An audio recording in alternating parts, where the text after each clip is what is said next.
Kaut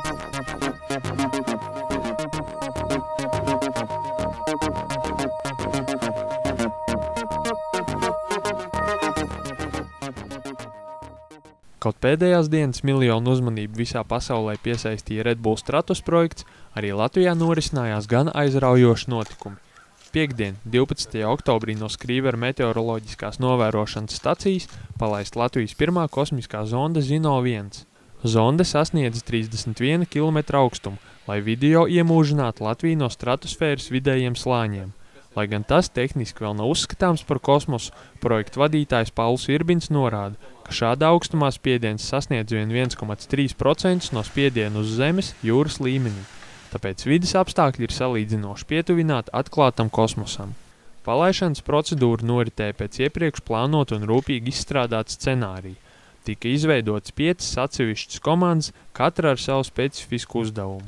Principā katrai komandai ir diezgan sarežģīts uzdevums, un pāris cilvēki ar to visu netikt galā. Līdz ar to, viss, kas ir ar zondes palaišanu, atbildīgi ir palaišanas komanda, jo viņai jāpārbauda visa elektronika, visas iekārtas, kas tiek uzstādītas zondā. Ir glābšanas komanda, kur ir sagatavojusi laivas, airus, cirvjus, lai tiktu, lai mežā atrastu šo zondi. Ir komunikācija komanda, kas darbosies, ar viesiem, palīdzēs viņiem izskaidrot, kas notiek, kas tiek darīts. Ir lidojuma vadības centrs, kas šo visu koordinē. Tā kā, katram ir savu lomu. Un, jūs fotografēsiet Latviju no diezgan liela augstuma. Kāda vēl varbūt kaut kāda mērījuma tiks veikta stratosfērā ar zondi?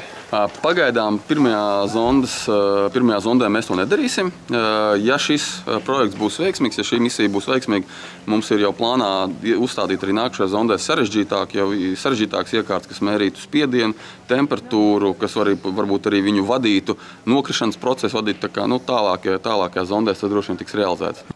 Šis ir CPC. Celestron 11 colu Cassegrain teleskops, un ar šo mēs ceram izsekot zondes progresam vismaz pāris kilometrus, ja mākoņi to atļaus, un iemūžināt gan pacelšanās, gan tad arī savākšanas daļu.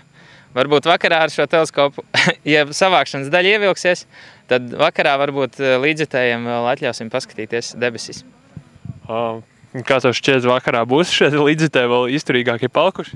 Jā, mums ir daži līdzjutēji, kuri ir nozvērējušies pat palīdzēt meklēšanā, tā kā noteikti būs. Un mums nācās atlikt pāris startus, kas un kāpēc tā? Jā, galvenais iemesls ir vējš un vēja virziens, vēja ātrums. Mēs ļoti nevēlamies, lai mūsu zonde mums būtu jāsavāc no jūras vai no Krievijas, jo Krievijā pašsaprotam ir jāgaida uz vīzu, un jūrā mums būtu jāgaida uz zemūdeni. Tā kā neviens no tiem variantiem nav mums ne laika, ne finanses ziņā īsti izdevīgs. Lielais brīdis pienāca tieši 2:30, kad kopīgi tika nodziedāta valsts himna un sākta 10 sekundžu atskaite, pēc kuras zonde rāvās augšu par ātrumu, kas pārsniedz 7 metrus sekundē. 3, 2, 1, aiziet!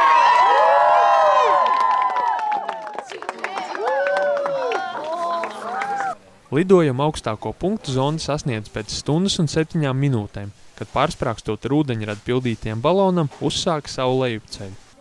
Zino 1 tika atgūta īsi pirms 6:00, bet pirmais ieskats uzņemtajā video materiālā interesantiem jau pieejams Zinātnes centra Zino YouTube kanālā. Redzam, aizmugurē ap teleskopu ir vesels bars ar jauniem kosmosa entuziastiem. Ko viņi tur pašlaik dara? Mums ir teleskops ar 50 kārtīgu palielinājumu, kas seko līdz zonas palaišanai. Mēs joprojām šo zondi varam redzēt.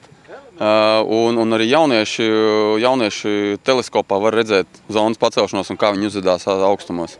Principā sanāk, kad aug jaunā Latvijas kosmosa entuziastu paudze, redzam, ka visi ļoti ieinteresēti. Mēs tā ceram, par cik mēs paši arī esam kosmosa entuziasti, tad mēs ceram, ka no šiem cilvēkiem izaugs mūsu nākošie kosmonauti. Pēc zondas palaišanas projekta vadītājs un idejas autors Pauls Irbins neslēp gandarījumu, atzīstot, ka šis ir tikai pats sākums, un Zino 1 ir pavēris ceļu līdzīgiem un aizvien sarežģītākiem projektiem nākotnē.